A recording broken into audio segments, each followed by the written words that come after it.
حیدر حیدر اول آخر. اعوذ باللہ من الشیطان الرجیم. بسم اللہ الرحمن الرحیم. السلام علیکم. توفیہ علی علیہ السلام مدد. ناظرین کرام، پروگرام غزوہ بدر کے عنوان سے بندہ ناچیز حامد رضا سلطانی آپ کی خدمت میں حاضر ہے. آج کے اس پروگرام میں ہم اسلام کی اس جنگ کے بارے میں گفتگو کریں گے جو جنگ اسلام کی سب سے پہلی جنگ ہے، اور یہ وہ جنگ ہے کہ جس جنگ میں شیطان خود کفار کا جھنڈا اٹھا کر میدان میں آیا. یہ جنگ وہ جنگ ہے کہ جس جنگ کا بدلہ بعد میں کربلا، کوفہ اور شام میں لیا گیا. میری مراد عالم اسلام کی پہلی جنگ جو کہ مقام بدر کے مقام پہ لڑی گئی، جس جنگ میں نبی کریم علیہ السلام کے جانثار اصحابہ کرام شامل ہوئے، اور یہ پہلا موقع تھا کہ پوری کائنات نے بالخصوص عرب کے بڑے بڑے بہادروں نے ابو طالب کے بیٹے حضرت علی علیہ السلام کی تلوار کے جوہر دیکھے. یہ جنگ سن 2 ہجری میں لڑی گئی. اسے جنگ بدر کبریٰ بھی کہا جاتا ہے. اس کا خلاصہ یہ ہے کہ کفار قریش مثلاً ابو جہل، عتبہ، شیبہ، ولید بن عتبہ اور ابو جہل کی اولاد، اس کے تمام افراد، قریش کے جنگجو افراد کی ایک بہت بڑی جماعت کو لے کر، جن میں ان کے ساتھ بہت سارے جنگی ہتھیار بھی تھے اور جن کی مجموعی تعداد 900 کے قریب تھی، اور بعض روایات میں 1000 کے قریب بھی ملتی ہے اور بعض روایات میں 950 کے قریب ملتی ہے. اتنی بڑی تعداد کے ساتھ یہ نبی کریم علیہ السلام سے جنگ کی تیاری کر کے مکہ سے روانہ ہوئے. اولاتیں ضرب اور گانے والی عورتیں لاؤ لہب کے لیے انہوں نے ساتھ اپنے عورتوں کو لیا جو راستے میں گانے گاتی تھیں. یہ ڈھول بجاتے ہوئے 300 گھوڑے، 700 اونٹ ان کے ساتھ تھے، اور انہوں نے یہ فیصلہ کیا ہوا تھا کہ ہم ہر لحاظ سے مسلمانوں کو شکست دیں گے. اور ان کا فیصلہ تھا کہ جو ہمارے ساتھ رؤسائے قریش ہیں، رؤسائے قریش میں سے ہر ایک شخص جو ہے وہ جانوروں کے لیے چارے کا بندوبست کرے گا، اور جانوروں کے بندوبست کے ساتھ ساتھ انہوں نے یہ آپس میں فیصلہ کیا ہوا تھا کہ لشکر کو کھانا جو ہے وہ ہر روز 10 اونٹ جو ہے وہ نہر کیے جائیں گے، اور وہ 10 اونٹوں کا کھانا جو ہے وہ لشکر میں برابر تقسیم کیا جائے گا، اور لشکر کیونکہ بھوکا نہ رہے. ادھر سے رسول خدا صلی اللہ تعالیٰ علیہ وآلہ وسلم 313 اصحاب کے ساتھ مدینے سے روانہ ہوئے. آپ نے مدینے میں اعلان کرایا کہ کوئی بندہ بھی مدینے میں نہ رہے، یہ اسلام کے اوپر حملہ ہے اور ہم نے اسلام کے دفاع کے لیے میدان میں جانا ہے. تو جن کے پاس سواریاں تھیں وہ سواریوں کے ساتھ، جن کے پاس سواریاں نہیں تھیں رسول خدا نے فرمایا کہ میں محمد بھی پیدل چلتا ہوں، تم بھی پیدل چلو. نبی کریم علیہ السلام نے کہا جس کے گھر میں جو اسلحہ ہے وہ لے کے نکل پڑے. ان 313 اصحاب کے پاس چند گھوڑے تھے، چند گھوڑوں کے ساتھ ساتھ تھوڑی سی تلواریں، 6 زریں، چند تیر اور کمان، کچھ اونٹ، مختصر سا یہ قافلہ تھا. آپ صلی اللہ تعالیٰ علیہ وآلہ وسلم نے اس قافلے کو لے کر آپ علاقہ بدر میں پہنچے. یہ بدر ایک میدان تھا. اس میدان کا نام بدر اس لیے تھا کہ یہاں پہ ایک کنواں تھا اور اس کنویں کو کنویں بدر کہا جاتا تھا. اور بدر اس لیے کہا جاتا کہ بدر ایک بندہ تھا جو کہ جس نے یہ کنواں کھدوایا تھا لوگوں کے لیے کہ یہاں سے جو شام اور یمن کی طرف جو قافلے جاتے ہیں ان کو یہاں سے پانی مل سکے. تو اس نے یہ پانی کے لیے یہاں پہ یہ کنواں کھدوایا ہوا تھا. تو آپ صلی اللہ علیہ وآلہ وسلم 17 رمضان سے ایک دن پہلے، بعض روایات میں ملتا ہے کہ آپ 16 ماہ سیام کی 16 تاریخ تھی اور فجر کا وقت تھا جب نبی کریم علیہ السلام وہاں پہنچے، اور پہنچنے کے بعد نبی کریم علیہ السلام نے وہاں پہ آ کے میدان کا جائزہ لیا، اور اس کے بعد یہ اپنے علم امامت سے، اپنے علم نبوت سے نبی کریم علیہ السلام نے وہاں پر اپنے تمام اصحاب کو بتایا کہ یہ کنواں ہے اور اس کنویں میں کفار کے لاشیں گریں گے. اور اس کے بعد اللہ کے نبی نے زمین کے اوپر جگہ جگہ اپنے ہاتھ میں ایک تیر پکڑ کے نشان لگانے شروع کر دی اور صحابہ کو فرمانا شروع کیا کہ میرے صحابہ یہاں پر یاد رکھنا فلاں کافر مرے گا، یہاں پہ فلاں کافر مرے گا، یہاں پہ فلاں کافر مرے گا. اور صحابہ کرام فرماتے ہیں کہ مارکہ بدر کے بعد ہم نے دیکھا کہ جہاں جہاں اللہ کے نبی نے نشاندہی فرمائی تھی وہیں پر کفار کے لاشیں گرے ہوئے تھے۔ اللہ کے نبی نے کفار کے قتل گاہ کا بتایا کہ یہاں پہ کون قتل ہوگا، یہاں پہ کون قتل ہوگا، اور وہی ہوا جو سرکار مدینہ راحت قلب و سینہ صلی اللہ تعالیٰ علیہ وآلہ وسلم نے فرمایا ہوا تھا۔ اتنے میں دشمن کا لشکر نمودار ہوا، اور بعض روایات میں آتا ہے کہ یہ 16 ماہ سیام تھی کہ جب یہ لشکر وہاں پہنچا، اور انہوں نے آ کے ایک ٹیلے پہ اترے اور لشکر نے وہاں پہ آ کے قبضہ کر لیا، اور لشکر باغور رسول خدا صلی اللہ تعالیٰ علیہ وآلہ وسلم کے لشکر کو دیکھنے لگا اور سوچنے پہ مجبور ہو گئے کہ ہم 1000 کے قریب ہیں اور یہ محمد بن عبداللہ یہ چند 100 کا لشکر لے کے یہاں پہ آئے ہیں۔ لیکن اللہ رب العزت نے جو قرآن مجید برہان رشید میں اس کا ذکر فرمایا ہے وہ کچھ یوں ہے، اور مفسرین نے جو نقل فرمایا ہے کہ اللہ رب العزت نے حکمت عملی کے تحت کفار کو جو مسلمان دکھائے وہ بہت کم دکھائے، اور مسلمانوں کو جو کفار دکھائے وہ اس سے بھی کم دکھائے، یعنی کافروں کو مسلمان کم نظر آ رہے تھے اور مسلمانوں کو کافر کم نظر آ رہے تھے۔ علماء نے اس حکمت پہ گفتگو کرتے ہوئے لکھا ہے کہ اس کی وجہ یہ تھی کہ اللہ رب العزت یہ چاہتا تھا کہ آج کوئی بھی میدان سے نہ بھاگے،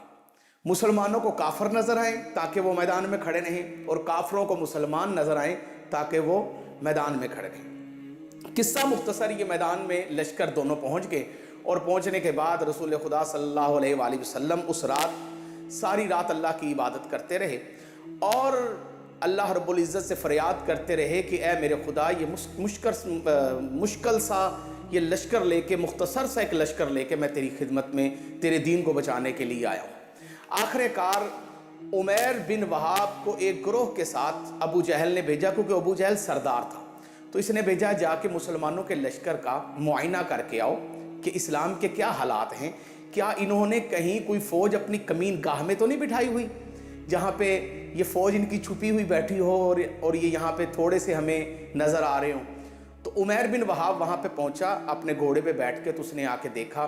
اور اس نے گھوڑے پہ سوار ہو کے سارے مسلمانوں کا معائنہ کیا، اور مسلمانوں کا معائنہ کرنے کے بعد چاروں طرف چکر لگا کے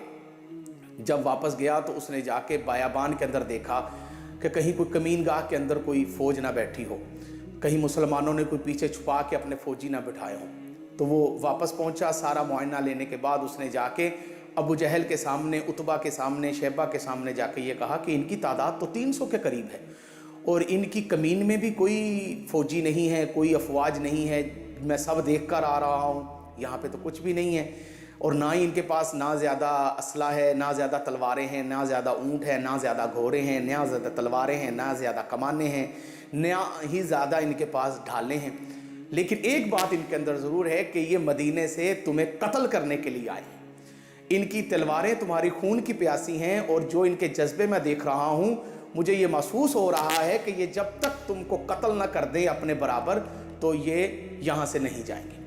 تو ان میں سے ایک بندہ تھا حکیم بن حزام، جب اس نے یہ گفتگو سنی تو اس نے عتبہ سے خواہش کی کہ لوگوں کو جنگ سے باز رکھو۔ عتبہ نے کہا کہ اگر کر سکتے ہو تو جا کے ابو جہل سے بات کرو، اور جا لوگوں کو جنگ سے روکے، یا محمد اور محمد کے ساتھ جو لوگ ہیں وہ ہمارے ہی قبیلے کے ہیں، وہ ہمارے علاقے کے ہیں اور ہمارے رشتہ دار ہیں، تو ان سے جنگ نہ ہو۔ حکیم ابو جہل کے پاس گیا اور اس نے عتبہ کا پیغام سنایا۔ ابو جہل کہنے لگا اس کے پھیپھڑوں میں ہوا بھر چکی ہے، یعنی وہ کہنا یہ چاہتا تھا کہ یہ ڈر گیا ہے۔ جب ابو جہل نے عتبہ کو بزدلی کا اور ڈر کا تانا دیا تو عتبہ اپنے بیٹے اور ابو حذیفہ کہنے لگا، ابو جہل کہنے لگا کہ یہ جو عتبہ ہے اس کا ایک بیٹا ہے ابو حذیفہ، وہ چونکہ مسلمان ہو گیا ہے اور وہ رسول خدا کے ساتھ ہے، اور یہ اپنے بیٹے کو بچانا چاہتا ہے، جس کی وجہ سے عتبہ جو ہے یہ ایسے ڈر والی باتیں کر رہا ہے اور گھبرا گیا ہے۔ تو حکیم نے جا کے عتبہ کی یہ ساری باتیں، جا کے ابو جہل کی یہ جتنی باتیں تھیں جا کے عتبہ کو بتائیں، ابو جہل کی تمام باتیں اس نے عتبہ کو بتائیں، اور عتبہ غصے میں آ گیا۔ اس نے کہا مجھ سے بڑا بزدل تو یہ ہے، میں تو بزدل نہیں ہوں۔ یہ رات کا منظر تھا، یہ آپس کے اندر جھگڑا ان کا شروع ہو گیا۔ قصہ مختصر، یہ لڑتے رہے آپس کے اندر، ایک دوسرے کو تانے دیتے رہے۔ کہنے لگا ابو جہل سے، عتبہ کہنے لگا تو اگر مرد کا بچہ ہے تو ابھی میرے ساتھ جنگ کر، ادھر یہ کچھ کر رہے تھے اور ان کا لشکر کیا کر رہا تھا؟ یہ شراب پی رہے تھے، ڈھول بجا رہے تھے، کھانے کھا رہے تھے، اونچی اونچی نعرے لگا رہے تھے، اور ادھر پیغمبر اکرم رسول خدا صلی اللہ تعالیٰ علیہ وآلہ وسلم سر بسجود ہو کے اللہ کی بارگاہ میں